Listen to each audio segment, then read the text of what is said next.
Thank you, ma'am. Written by Langston Hughes. She was a large woman with a large purse that had everything in it but hammer and nails. It had a long strap, and she carried it slung across her shoulder.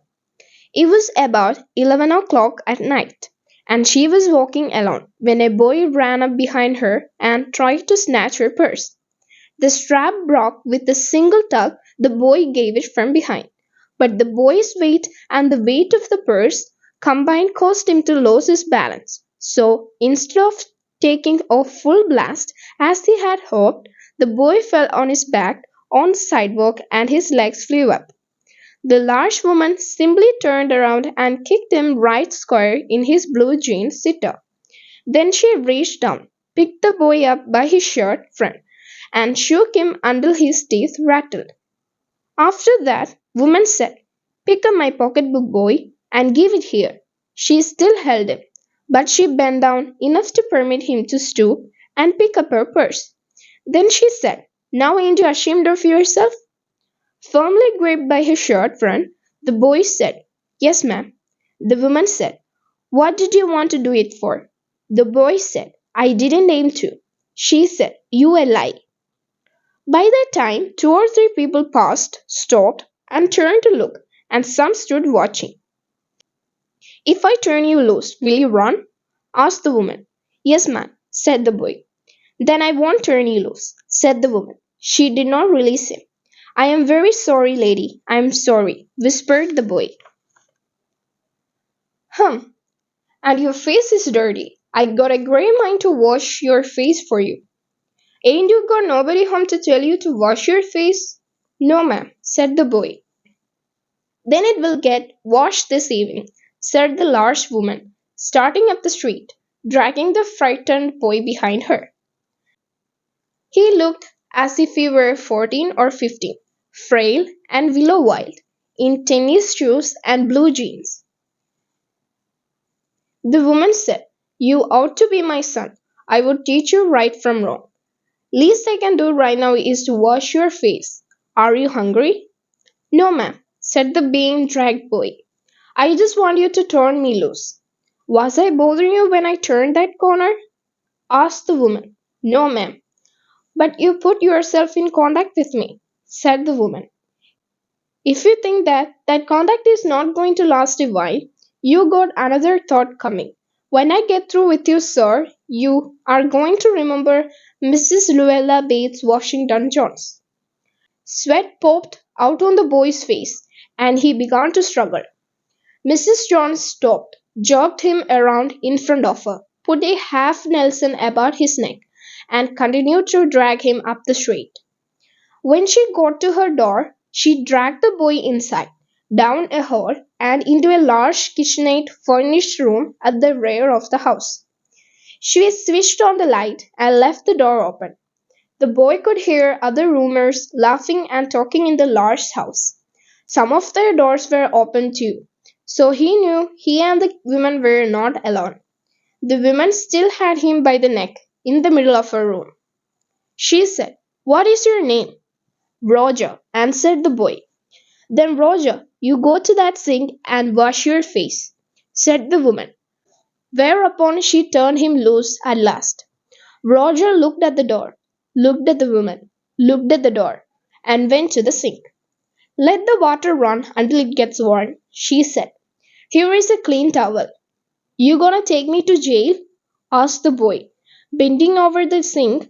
"Not with that face, I will not take you nowhere," said the woman.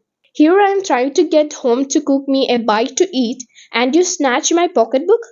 Maybe you ain't been to your supper either, late as it be, have you?" "There's nobody home at my house," said the boy. "Then we'll eat," said the woman. "I believe you're hungry, or been hungry, to try to snatch my pocketbook."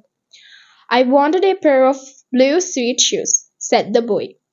"Well, you didn't have to snatch my pocketbook to get some sweet shoes," said Mrs. Luella Bates Washington Jones. "You could have asked me." "Ma'am?" The water dripping from his face, the boy looked at her.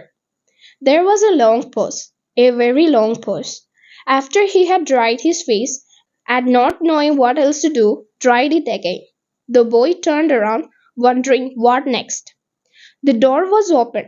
He could make a dash for it down the hall. He could run, run, run, run, run.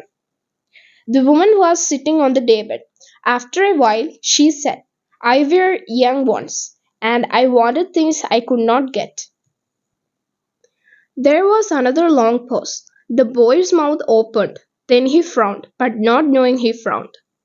The woman said, you thought I was going to say, but didn't you?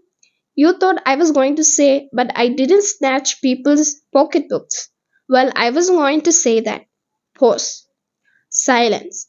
I have done things too which I would not tell you, son. Neither tell God, if he didn't already know. So you sit down while I fix something to eat. You might run that comb through your hair so you will look presentable. In another corner of the room, behind the screen, was a gas plate and an icebox. Mrs. Jones got up and went behind the screen. The woman did not watch the boy to see if he was going to run now. Nor did she watch her purse, which she left behind her on the daybed. But the boy took care to sit on the far side of the room, where he thought she could easily see him out of the corner of her eye, if she wanted to. He did not trust the woman not to trust him, and he did not want to be mistrusted now.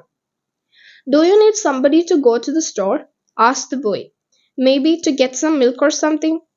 Don't believe I do, said the woman, unless you just want sweet milk yourself.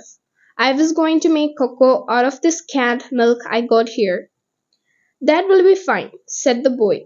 She heated some lima beans and ham she had in the icebox, made the cocoa, and set the table. The woman did not ask the boy anything about where he lived or his folks, or anything else that could embarrass him.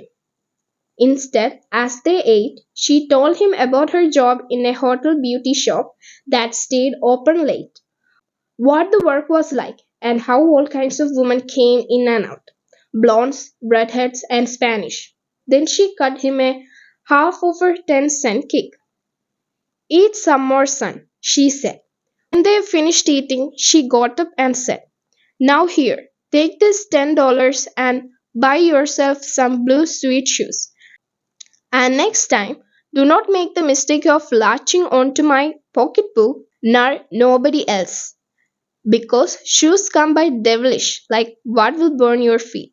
I got to get my rest now, but I wish you would behave yourself, son, from here on in. She led him down the hall to the front door and opened it.